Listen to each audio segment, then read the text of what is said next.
শুভ দুপুর সবাইকে। তো আপুরা এই যে দুপুরে খাবার নিয়ে চলে এসেছি। আজকে আমি কি রান্না করেছি দেখেন, এটা হচ্ছে বিরিয়ানি রান্না করেছি, আর বিরিয়ানিটা হচ্ছে গরুর মাংস দিয়ে করেছি। এই তো তো চলেন খাওয়া যাক তাহলে। আজকে বেশি কিছু করিনি, হঠাৎ করে।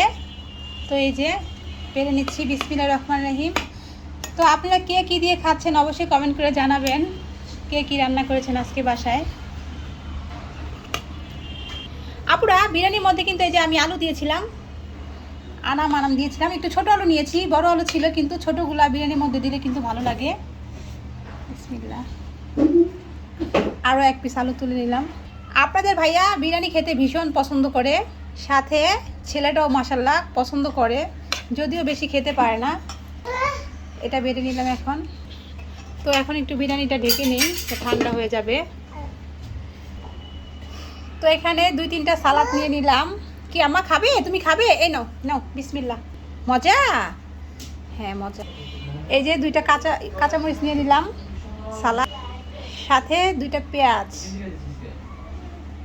আজকে শসাগুলো এভাবে কেটেছি। তো এই যে শসা নিয়ে নিলাম। হ্যাঁ, তো এই যে এখন আমি খাবো। আপুরা কেমন হয়েছে বিরিয়ানিটা? কিন্তু মাশাআল্লাহ খুবই সুন্দর হয়েছে আপুরা। জানি না আপনাদের কাছে দেখতে কেমন লাগছে, একটু কাছ থেকে দেখাই। বাহিরে আবার জানলাতে লাইটের মানে রোদের আলো আসতেছে, বোঝা যাচ্ছে না তেমন।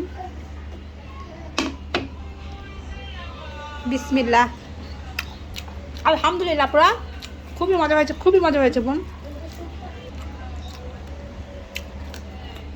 আম্মু